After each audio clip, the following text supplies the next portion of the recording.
At this point in the journey, I lean more and more toward full preterism.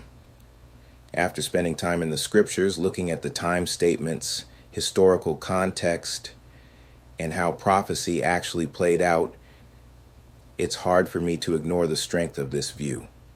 That said, I also want to be honest and admit that full preterism comes with its challenges, at least based on what we currently understand.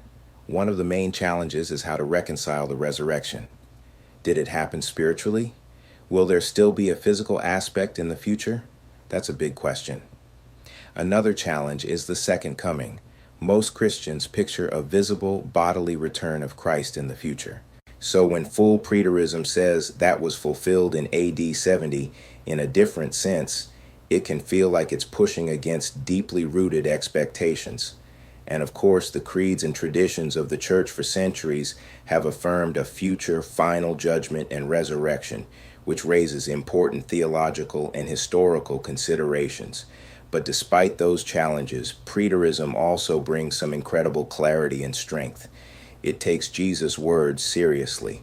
Statements like, "This generation will not pass away," or "These things must shortly come to pass." It shows how the events of the first century, especially the destruction of Jerusalem, were a climactic moment in covenant history. It helps make sense of all that rich apocalyptic language in Revelation and the Gospels without constantly needing to push things into the future every time prophecy is mentioned. And maybe most importantly, it emphasizes that Christ is reigning now. The kingdom isn't something we're still waiting on. It's here, growing, advancing, like leaven in the dough and a mustard seed in the field.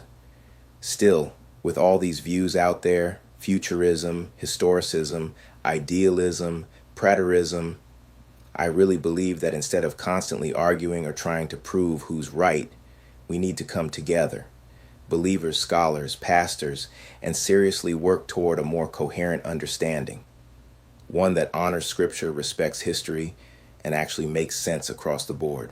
We're not going to get very far by just defending our camps. Let's sit down, open the word, ask honest questions, and seek truth, not just to win debates, but to build up the body of Christ.